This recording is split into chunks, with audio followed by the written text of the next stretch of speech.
Hello viewers, welcome to my YouTube channel. आज हम बात करेंगे सिविल इंजीनियरिंग के कुछ इंटरव्यू के क्वेश्चन आंसर्स के बारे में। तो चलिए शुरू करते हैं। जो आज का सबसे पहला क्वेश्चन है वो है, what is difference between working stress method and limit state method. जब हम लोग किसी स्ट्रक्चर को डिजाइन करते हैं तो इसमें वर्किंग स्ट्रेस मेथड या लिमिट स्टेट मेथड का यूज किया जाता है। तो इसके बारे में, इसमें क्या डिफरेंस है उसके बारे में जानते हैं। तो जो वर्किंग स्ट्रेस मेथड है, basically on elastic theory of structure. Working stress method basically on elastic theory of structure ensure that stresses do not exceed permissible value under service load. Use a factor of safety on a material strength. इसमें जो factor of safety use किया जाता है वो material strength पे किया जाता है। Result in safe but uneconomical design. अब जैसे इस अगर WSM मेथड को यूज करके अगर कोई डिजाइन किया जाता है, वो सेफ तो होता है बट वो अनइकोनॉमिकल डिजाइन होता है। तो अगर आप कह सकते हैं कि WSM बेसिकली एक आउटडेटेड वर्जन है। अभी लिमिट स्टेट मेथड क्या हो गया, वो उसका अपडेटेड, उसमें कुछ एडवांसमेंट के साथ उसको लाया गया है। जैसे लिमिट स्टेट मेथड में क्या होता है कि considered both safety ultimate limit and serviceability deflection cracking. इसमें क्या होता है, अल्टीमेट लिमिट स्टेट सेफ्टी को भी लिया जाता है और सर्विसियलिटी को भी लिया जाता है कि कितनी सर्विस हो सकती है, डिफ्लेक्शन क्रैकिंग, इन सब को भी कंसिडर किया जाता है। Usage A partial safety factor for load and material. अब इसमें क्या है, पहले वाले में क्या होता है, सिर्फ मटेरियल पे क्या हो रहा था, फैक्टर ऑफ सेफ्टी लिया जाता है, लेकिन अभी क्या है, मटेरियल के साथ साथ लोड पे भी लिया जा रहा है। तो ये एक एडवांसमेंट है। ये क्या है फिर, more rational, economical and widely used in modern design IS 456-2000। IS 456-2000 जो हम लोग कंक्रीट स्ट्रक्चर या RCC या PCC को डिजाइन करने में यूज करते हैं, रिकमेंड किया गया है। तो उसमें देखेंगे कि more rational, economical and widely used in modern design. आजकल जो डिज़ाइन हो रहा है IS 456-2000 को रेफर करते हुए, तो उसमें कौन सा मेथड से यूज हो रहा है, तो वो लिमिट स्टेट मेथड से यूज हो रहा है। चलिए चलते हैं नेक्स्ट क्वेश्चन की तरफ। तो नेक्स्ट क्वेश्चन है, what is the difference between one way slab and two way slab. ये एक ऐसा क्वेश्चन है जो अक्सर इंटरव्यूअर के द्वारा पूछा जाता है। तो चलिए समझते हैं वन वे स्लैब और टू वे स्लैब में क्या डिफरेंस है। तो one way slab and two way slab, जैसा कि आप यहाँ पिक्चर में देख रहे हैं, यहाँ पर हमने अटैच भी कर रखा है आपके विजुअलाइजेशन के लिए। ये देखिए, जो फर्स्ट में आपको दिख रहा है ये है वन वे स्लैब, और ये जो सेकेंड में आपको दिख रहा है ये है टू वे स्लैब। तो वन वे स्लैब और टू वे स्लैब में क्या डिफरेंस है, एज पर डेफिनेशन देख लेते हैं। सबसे पहले वन वे स्लैब क्या होता है, supported on two opposite side. Supported on two opposite side, जैसा कि आप देखेंगे तो एक इस साइड से सपोर्ट है और एक इस साइड से सपोर्ट होगा। तो ये क्या कहलाएगा, वन वे स्लैब कहलाएगा। दूसरा क्या है आपका कि main reinforce provided in shorter direction.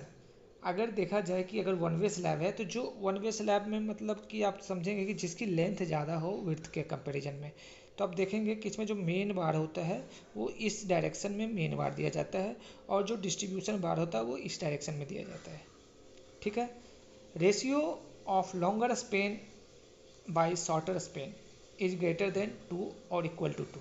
अब क्या बोल रहा है कि जो इसकी लेंथ है, यहाँ पर आप देखेंगे कि जो इसकी लेंथ है, एक बार मैं क्लियर कर लेता हूँ इसको, आपको थोड़ा समझने में आसानी होगा। आप देखेंगे कि जो इसकी लेंथ है, जो LX है और जो LY है, ठीक है, LX और LY, अगर इन दोनों का रेशियो अगर 2 या 2 से ज़्यादा हो तो वो वन वे स्लैब होगा। ठीक है। और इसमें जो लोड आप देखेंगे, लोड ट्रांसफ़र होता है, वो क्या होता है, दो साइड में होता है। आप एरो देख रहे होंगे, एक तो इस साइड है और एक इस साइड है, लोड ट्रांसफ़र जो हो रहा है। ठीक है। उसके बाद क्या है, एग्जांपल में अगर देखें कि ये वन वे स्लैब कहाँ यूज होता है, तो वो जनरली बरांडा और स्लैब, बरांडा का जो स्लैब होता है उसमें हम लोग क्या करते हैं कि वन वे स्लैब यूज करते हैं। अब चलिए टू वे स्लैब में चलते हैं। टू वे स्लैब क्या है, supported on all four sides. मतलब क्या होता है, टू वे स्लैब जो होता है वो चारों साइड से सपोर्टेड होता है। देखेंगे यहाँ, ये चारों साइड से सपोर्टेड है। Load carry in both direction अगर आप यहाँ लोड ट्रांसफ़र की बात देखेंगे तो देखेंगे कि लोड इधर भी ट्रांसफ़र हो रहा है, लोड इधर भी ट्रांसफ़र हो रहा है, लोड इधर ऊपर भी हो रहा है, इधर भी हो रहा है, मतलब चारों डायरेक्शन में क्या हो रहा है, लोड ट्रांसफ़र हो रहा है। Ratio of longer span by shorter span is less than 2। अगर हम लेंथ बाई ब्रेथ की बात करें तो जो रेशियो आएगा वो 2 से कम आएगा, 2 से कम आएगा, तो वो क्या होता है, shorter Spain, two way slog होता है। ठीक है। अगर एग्जाम्पल की बात करें, जो हमारे घर का जो कमरे का रूम होता है वो क्या होता है, रूम स्लैब जो होता है वो होता है टू वे स्लैब। चलिए नेक्स्ट क्वेश्चन की तरफ चलते हैं। तो नेक्स्ट क्वेश्चन है, what is difference between compaction and consolidation. Generally ये क्वेश्चन में अक्सर पूछा जाता है कि कंपैक्शन और कंसोलिडेशन में क्या डिफरेंस है। जब सॉइल की कंपैक्शन करते हैं और कंसोलिडेशन करते हैं, दोनों में क्या डिफरेंस है। तो कंपैक्शन का देखिए बेसिक डिफरेंस क्या है। कंपैक्शन का मतलब होता है reduction of soil volume by expelling air. मतलब कि जब आप सॉइल को फिल करते हैं तो उसमें क्या होता है, कहीं ना कहीं कुछ एयर इंट्रेंड होता है, तो उसको जब हम एक्सपेल करते हैं by compacting, by roller, by vibrator, तो उसको हम लोग क्या बोलते हैं, कंपैक्शन बोलते हैं। Achieved by mechanical means roller, tamping, vibration. तो इसको कैसे अचीव किया जाता है, इसको अचीव किया जाता है रोलर से, टैंपिंग से, वाइब्रेशन से। इन सब से क्या होता है, कंपैक्शन अचीव होता है। और ये क्या है, ये क्विक प्रोसेस है। अगर ये देखा जाए तो ये क्या है, क्विक प्रोसेस है। और ये क्या करता है, improves strength and stability of soil. Compaction क्या करता है, सॉइल की स्टेबिलिटी और स्ट्रेंथ को इम्प्रूव करता है। अब चलते हैं कंसोलिडेशन के बारे में जानते हैं। तो कंसोलिडेशन क्या है, reduction of soil volume by expelling water from voids. अब हमारे सॉइल में क्या होता है कि एयर भी इंट्रेंड होता है और क्या होता है, मॉइस्चर भी इंट्रेंड होता है।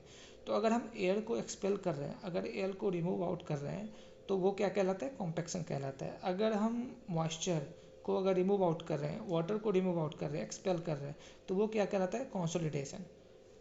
उसके बाद क्या है, occurs under long term static loading. ये क्या है कि ये क्विक प्रोसेस नहीं है, ये प्रोसेस क्या है, टाइम टेकिंग प्रोसेस है, और ये धीरे धीरे जाकर ये कंसोलिडेशन होता है। Slow progress govern by permeability and compressibility. ये क्या है, बिल्कुल ही स्लो प्रोसेस है, और ये डिपेंड करता है कि सॉइल कितनी परमिएबल है, कितनी कंप्रेसिबल है, इस पर भी डिपेंड करता है।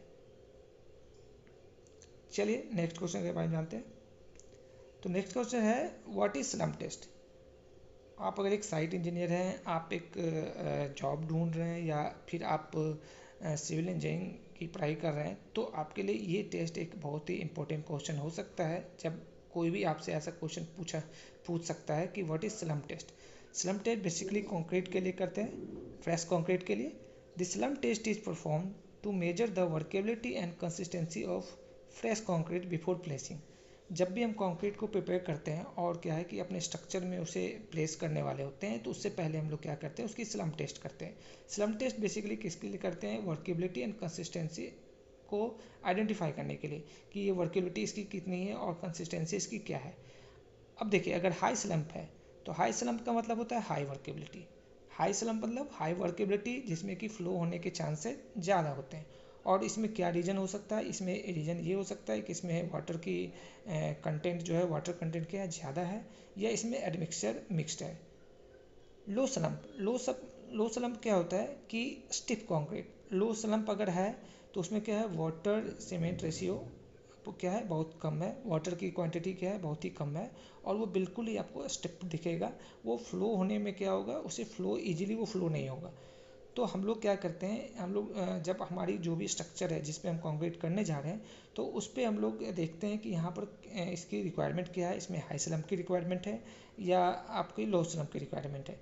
जैसे कि अगर आपका कोई रेनफोर्समेंट बिल्कुल ही डेंस है, बिल्कुल कंजस्टेड है, तो वहाँ पर हम लोग हाई स्लम्प का यूज करेंगे, क्योंकि स्टिफ कंक्रीट हर एक जगह पे अच्छे से जा नहीं पाएगा, और इसकी वजह से क्या है कि हनीकॉम्ब आने के चांसेस हो जाएंगे, और हमारा जो स्ट्रक्चर होगा वो ड्यूरेबल और स्ट्रांग नहीं होगा, उसकी स्ट्रेंथ क्या होगी, कम हो जाएगी। जो हम लोग स्लम टेस्ट करते हैं वो करते हैं स्टैंडर्ड कोन डायमेंशन जो उसका है। जैसे आप यहाँ पर देख रहे हैं, एक कोन दिख रहा है, ये इसकी जो डायमेंशन होती है वो 300 mm हाइट होती है, इसकी हाइट जो होती है 300 mm होती है। और इसका जो बॉटम का डाया होता है, ये जो आप बॉटम में देख रहे हैं, दो डाया है ना, सिलेंड्रिकल है, इस तरह का होता है। जो बॉटम का डाया होता है वो 300 mm होता है, जो टॉप का डाया होता है वो 200 mm डाया होता है। सॉरी, ये जो 300 mm जो होता है वो हाइट होता है, और जो आपका बॉटम का डाया होता है वो 200 mm होता है, और जो टॉप का डाया होता है 100 mm होता है।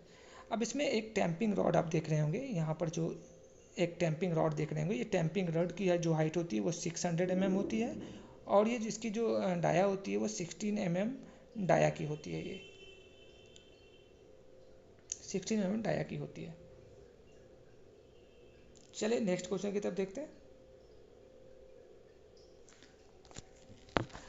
जो नेक्स्ट क्वेश्चन है, what is difference between nominal mix and design mix. अक्सर आप देखते होंगे कि हमारे साइट पे एक तो डिजाइन मिक्स आता है और एक नॉमिनल मिक्स होता है। तो नॉमिनल मिक्स क्या होता है?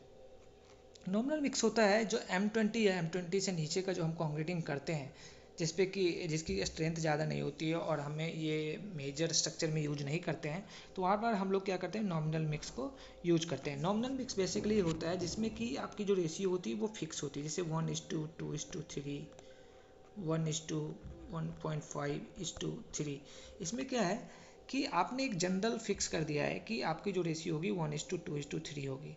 इसमें कोई लैब टेस्ट या इसमें कोई सॉइल की अपनी कंक्रीट की प्रॉपर्टी या एग्रीगेट की प्रॉपर्टी, सीमेंट की प्रॉपर्टी या एक्सपोजर, इन सब को कंसीडर नहीं किया है, और क्या किया है कि एक फिक्स्ड प्रोपोर्शन को दिया गया है और बोला गया है कि इस प्रोपोर्शन से मिलाने के बाद जनरल हम लोग ये स्ट्रेंथ गेन कर लेते हैं। इसमें सेकेंड पॉइंट है, no scientific consideration of material properties. No scientific consideration of material properties suitable for small work. अगर मेजर वर्क नहीं है, मेजर कॉन्क्रीटिंग नहीं है, तो हम लोग नॉमिनल मिक्स का यूज करते हैं। डिजाइन मिक्स के बारे में जानते हैं। Mix design is based on laboratory test of material. Mix design करने से पहले हम लोग काफ़ी कुछ जो अपनी जो एग्रीगेट है या भी जो भी मटेरियल्स है उस पर हम लोग क्या करते हैं, उसका टेस्ट करते हैं कि उस पर वाटर एब्जॉर्प्शन कितना है, और उसकी स्ट्रेंथ कितनी है, फ्लैकीनेस कितना है, इलोंगेशन कितनी है, इन सब के बारे में। फिर ग्रेड ऑफ जोन कौन सा है, इन सब को जानने के बाद हम लोग क्या करते हैं, मिक्स डिजाइन करते हैं। Proportion are determined to achieve required strength, durability and workability. ये जो क्या होता है, जो मेजर कॉन्क्रीटिंग होता है वहाँ पर हम लोग क्या करते हैं, मिक्स डिजाइन को यूज करते हैं, और वहाँ पर हमारी जो एक्यूरेसी, हमारी जो स्ट्रेंथ गेन करने की जो एक्यूरेसी है वो ज़्यादा होती है, क्योंकि हम लोगों ने ऑलरेडी ये लैब में टेस्ट करने के बाद ये एक मिक्स डिजाइन को दिया गया, जिससे क्या हुआ है, कॉन्क्रीटिंग हुई है। More economical and driver for major project. अगर आप मेजर प्रोजेक्ट में जाएं तो क्या होता है कि जब आप एक फिक्स प्रोपोर्शन को दे रहे हैं, तो फिक्स प्रोपोर्शन में क्या हो रहा है कि आप को पता नहीं कि हम इसमें मटेरियल ज़्यादा दे रहे हैं या मटेरियल कम दे रहे हैं, आपको इसके बारे में आइडिया नहीं है। आप एक जनरल वे में 1:2:3, 1:1.5:3 का ये रेशियो का दे रहे हैं, लेकिन जब आपको लैब में टेस्ट करने के बाद एक आपको आइडिया मिल जाता है कि हमें इतना ही देना है, तो इससे क्या है, कहीं ना कहीं आपके प्रोजेक्ट में एक बजट का क्या है कि एक्सीड नहीं होगा, आप उस पर कंट्रोल कर सकेंगे, और ये क्या है कि मेजर प्रोजेक्ट में जो स्ट्रेंथ गेन होगा, इससे क्या होगा, प्रोजेक्ट रिलायबल भी होगा। चलिए नेक्स्ट क्वेश्चन देखते हैं। नेक्स्ट क्वेश्चन है, what are the types of foundation in civil engineering. कोई भी स्ट्रक्चर या कुछ भी हम कंस्ट्रक्शन कर रहे हैं, तो उसमें क्या होता है कि हमें लोड को ट्रांसफ़र करना होता है सॉइल में। तो सॉइल में ट्रांसफ़र करने के लिए जो सबसे लास्ट स्टेप होता है वो होता है फुटिंग या फाउंडेशन। ठीक है, तो अभी हमारे और भी स्ट्रक्चर मेम्बर, जितने भी स्ट्रक्चर मेंबर हैं, उनसे ट्रांसफ़र होते हुए वो लास्ट में हमारे फुटिंग, हमारे फाउंडेशन में आता है, और फाउंडेशन हमारे सॉइल को लोड ट्रांसफ़र करता है। तो इसके बारे में जानना ज़रूरी है कि ये कितनी टाइप्स की फाउंडेशन होती है। मेजरली जो होता है 2 टाइप्स का फाउंडेशन होता है, वो होता है shallow foundation and deep foundation. Shallow foundation basically isolated footing, combined footing, strip footing, raft foundation, इन सबको हम लोग क्या बोलते हैं, सैलो फाउंडेशन। और डीप फाउंडेशन जो होता है वो pile foundation, caisson foundation, well foundation. अगर मैं इसे देखूं तो आप ऐसा समझ सकते हैं कि जो 3 मीटर या 3 मीटर से कम, 3 मीटर या 3 मीटर से कम अगर किसी फाउंडेशन की डेप्थ है फ्रॉम द NGL, तो वो क्या कहलाता है, वो कहलाता है आपका सैलो फाउंडेशन। अगर आपका जो फाउंडेशन है, अगर वो 3 मीटर से ज़्यादा डेप्थ है उसकी, तो वो क्या कहलाता है आपका डीप फाउंडेशन। तो चलिए आप देखे होंगे कि जो हमारी फाइल फाउंडेशन है 10 मीटर, 12 मीटर, 15 मीटर, 20 मीटर के आसपास जाता है। तो ये इसलिए आप इसको कह सकते हैं कि ये बेसिकली आपका क्या है, डीप फाउंडेशन है। अब आप ये समझिए कि हम लोग सैलो फाउंडेशन और डीप फाउंडेशन क्यों लेते हैं, इसके पीछे क्या है रीज़न है। तो सैलो फाउंडेशन हम इसलिए लेते हैं कि अगर आपने सॉइल को एक्सकवेट किया और आपको देखने से ऐसा लगा कि जो सॉइल की हार्डनेस है वो आपको अगर 3 मीटर या 3 मीटर से विदिन में आपको मिल गया है, तो आपको सैलो फाउंडेशन लेना चाहिए। अगर आप देखेंगे कि सॉइल अभी भी लूज आ रही है, वो 3 मीटर के आसपास का हमने एक्सकवेट कर दिया है, बट सॉइल लूज है, सॉइल ब्लैक कॉटन सॉइल है, तो हम लोग फिर वहाँ पर क्या करते हैं, डीप फाउंडेशन प्रेफर करते हैं। चलिए नेक्स्ट क्वेश्चन की तरफ। नेक्स्ट क्वेश्चन है what is pre stressed concrete and why it is used. Pre stressed concrete क्या है और इसे क्यों यूज करते हैं। चलिए डेफिनेशन समझते हैं। Concrete in which internal compressive stresses are introduced before external load act. अभी क्या है कि प्री स्ट्रेस में क्या होता है कि हम लोग अभी नॉर्मल कंस्ट्रक्शन में हम लोग क्या करते हैं, कंक्रीटिंग करते हैं, कंक्रीटिंग करने के बाद उस पर हम लोग लोड अप्लाई करवाते हैं। बट क्या होता है कि प्री स्ट्रेस में जब कंक्रीटिंग करने से पहले पहले हम लोग क्या करते हैं, टेंडन को स्ट्रेस करते हैं, और स्ट्रेस करने के बाद फिर हम लोग कंक्रीटिंग करते हैं, और कंक्रीटिंग करने के बाद फिर हम लोग उसको क्या करते हैं, रिलीज करते हैं। जिससे क्या होता है कि इंटरनल कंप्रेसिव स्ट्रेस डेवलप होता है बिफोर एक्सटर्नल लोड। अब देखिए इसमें achieved by stretching high strength steel tendon before casting and after hardening. अभी क्या है कि प्री टेंशनिंग क्या होता है, इसमें जो हम लोग प्री स्ट्रेस्ड कंक्रीट करते हैं इसमें दो तरह से हम लोग प्रोसेस करते हैं, एक होता है प्री टेंशनिंग, एक होता है पोस्ट टेंशनिंग। प्री टेंशनिंग में बेसिकली हम लोग जो स्टील टेंडन को बिफोर कंक्रीटिंग क्या करते हैं, स्ट्रेस करते हैं, और फिर हम लोग कंक्रीट कास्ट करते हैं, फिर हम लोग उसको क्या करते हैं, रिलीज करते हैं। जिससे क्या होता है कि उसमें एक इंटरनल कंप्रेसिव स्ट्रेस इंड्यूस होता है। पोस्ट टेंशनिंग में क्या होता है कि सबसे पहले हम लोग कंक्रीटिंग करते हैं, और फिर हम लोग जो है टेंडन है हाई स्ट्रेंथ स्टील टेंडन जो उसको स्ट्रेस करते हैं, फिर उसमें ग्राउटिंग करते हैं, ग्राउटिंग करने के बाद उसको फिर से रिलीज करते हैं। तो इससे एडवांटेज क्या है आपका प्री स्ट्रेस कंक्रीट से, जो नॉर्मल हम लोग कंक्रीट करते हैं उसे। एक तो क्या है कि एक तो इसकी जो डायमेंशन होती है, डायमेंशन थिकनेस ये कम हो जाती है। जो हम लोग नॉर्मल अगर मान लें कि कोई 300 mm या 400 mm का कंक्रीटिंग विड्थ डेप्थ कर रहे हैं या थिकनेस का कर रहे हैं, तो वो उसमें क्या होगी, जब अगर हम प्री स्ट्रेस से जाएंगे तो वो 250 mm 250 mm के आसपास का चला जाएगा।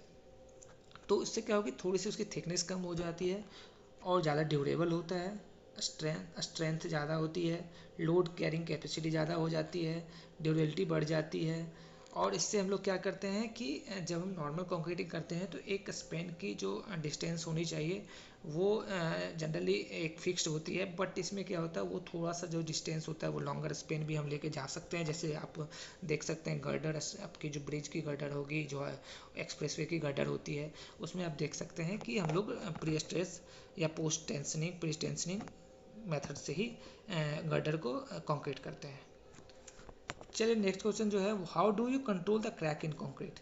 जब भी आप कंक्रीट करते हैं तो आपने वहाँ पर देखा होगा कि कंक्रीट करने के बाद क्रैक डेवलप होता है, over the course of the period भी होता है, और साथ ही साथ जब आप कंक्रीट करते हैं उसके 1-2 दिन या फिर अर्ली मॉर्निंग में जब नेक्स्ट मॉर्निंग जब देखेंगे तो भी क्रैक आएगा, और फिर ओवर द पीरियड भी ये क्रैक आता है। तो उसका रीज़न क्या होता है, एक तो रीज़न क्या होता है, proper mix design and curing. आपका जो मिक्स डिज़ाइन है वो प्रॉपर फॉलो नहीं हुआ है या प्रॉपर नहीं किया गया है, आपकी जो क्यूरिंग हुई है वो प्रॉपर नहीं हुई है। प्रोवाइडिंग एडिक्वेट रेनफोर्समेंट, जो रेनफोर्समेंट हमें प्रोवाइड करनी चाहिए थी वो एडिक्वेट नहीं है। जैसे कि स्पेसिंग है, अगर मान लीजिए वहाँ की स्पेसिंग हमें 150 mm की रिक्वायरमेंट है और हमने 250 कर दिया, तो वो क्या हुआ कि वहाँ पर स्पेस ज़्यादा बढ़ जाने की वजह से क्या होगा कि वहाँ पर क्रैक आएगा। Using control joints, expansion joint and contraction joint. Contraction joint और एक्सपेंशन जॉइंट भी अगर आपने प्रोवाइड नहीं कराया है और एक लॉन्गर स्पेन में आपने कंक्रीटिंग किया है, तो उसमें भी क्या होगा, थर्मल एक्सपेंशन और की वजह से क्या होगा, उसमें आपके क्रैक आने के चांसेस हैं। Avoid rapid drying of concrete. अभी क्या है कि जनरली जब आप कभी कंक्रीट करते हैं तो ये रिकमेंड किया जाता है कि आप जब भी कंक्रीट करें तो नॉर्मल टेम्परेचर जो होता है उसमें किया करें। अगर टेम्परेचर डे टाइम में या आफ्टरनून टाइम में आप कंक्रीटिंग कर रहे हैं समर डेज में, तो वहाँ पर क्या होता है कि टेम्परेचर बहुत ही ज़्यादा हाई होती है, आपकी सरफेस बहुत ज़्यादा हीटेड रहती है, आपका एटमॉस्फेयर बहुत ज़्यादा हीटेड रहता है। तो उसकी वजह से क्या होता है कि आपकी कंक्रीट क्या होता है, सेट करने से पहले ही उसकी जो मॉइस्चर होती है, इसमें जो वाटर होता है वो ड्राई अप हो जाता है, और क्या होता है आपकी कंक्रीट भी पूरी तरह से सेट नहीं हो पाती है और वहाँ पर क्रैक आ जाता है। चलिए नेक्स्ट क्वेश्चन की तरफ देखते हैं। What are the steps taken before the starting foundation work. अगर आप किसी फाउंडेशन वर्क को करने जा रहे हैं तो आपको क्या क्या स्टेप्स देखने चाहिए, आपको क्या क्या स्टेप्स फॉलो करने चाहिए। सबसे पहले तो जब आप फाउंडेशन वर्क करने जा रहे हैं तो आपको पता होना चाहिए सॉइल इन्वेस्टिगेशन के बारे में। सॉइल इन्वेस्टिगेशन से आपको जनरली क्या पता चल जाता है कि यहाँ पर किस टाइप की सॉइल है और हमें क्या डेप्थ जानी है, उससे डिजाइन करने में भी हेल्प मिलती है कि आपकी कौन सी टाइप की फाउंडेशन होगी, सैलो फाउंडेशन होगी या डीप फाउंडेशन होगी। दूसरा फिर क्या होगा कि जब आप फाउंडेशन करने जा रहे हैं, एक्सकेवेशन कर रहे हैं, तो एक्सकेवेशन एज पर डिज़ाइन होना चाहिए, जो साइज हमें मिली है उसके हिसाब से करना चाहिए। उसके पहले क्या होगा, पहले तो हमने सॉइल इन्वेस्टिगेशन कर लिया, फिर हम लोग क्या करेंगे, जैसे ये आपकी साइट है, हमने सॉइल इन्वेस्टिगेशन कर दिया, उस पर क्या है रिपोर्ट बन गया, रिपोर्ट बनने के बाद हमारी फाउंडेशन की डिज़ाइन बन के आ गई। तो फिर हम लोग क्या करेंगे, साइट पे लेआउट करेंगे। साइट पे लेआउट करने के बाद क्या होगा, हम लोग फिर क्या करें, एक्सकेवेशन एज पर डिजाइन, जो हमें रिक्वायरमेंट है, जो हमें ऑफसेट लेना है, जो हमें ऑफसेट छोड़ना है for the excavation PCC and other things के लिए, तो वो भी छोड़ना पड़ेगा। फिर हम लोग क्या करेंगे, अगर वहाँ से नीचे से सीपेज होकर वाटर आ रही है तो हमें डिवाटरिंग करनी पड़ेगी, रबल सोलिंग करनी पड़ेगी, पीसीसी करनी पड़ेगी, कॉम्पैक्शन करनी पड़ेगी। इन सब को करने के बाद ही हम लोग जाके क्या करेंगे, रेनफोर्समेंट फिक्सिंग करेंगे और फिर कॉन्क्रीटिंग शटरिंग लगा कर कॉन्क्रीटिंग करेंगे। चलिए नेक्स्ट क्वेश्चन की तरफ, जो कि लास्ट क्वेश्चन है आज का। Difference between fine aggregate and coarse aggregate. यानी आप देखते होंगे एग्रीगेट क्या है, दो वो टर्म्स है, मतलब आप देखेंगे कि सैंड को भी एग्रीगेट बोल सकते हैं और आपकी जो ये आपकी स्टोन जो है वो भी क्या है, एग्रीगेट में आती है। बट दोनों में डिफरेंस क्या है, तो दोनों में डिफरेंस ये है कि एक है फाइन एग्रीगेट और एक है कोर्स एग्रीगेट। फाइन एग्रीगेट क्या होता है कि अगर कोई एग्रीगेट आपकी अगर 4.75 mm की सीप से अगर पास हो जाती है, अगर कहने का मतलब वो जो जिस एग्रीगेट में अगर जो पार्टिकल साइज है अगर वो 4.75 mm से कम है, अगर वो 4.75 mm के सीप से पास हो जा रही है तो वो क्या कहलाती है, फाइन एग्रीगेट।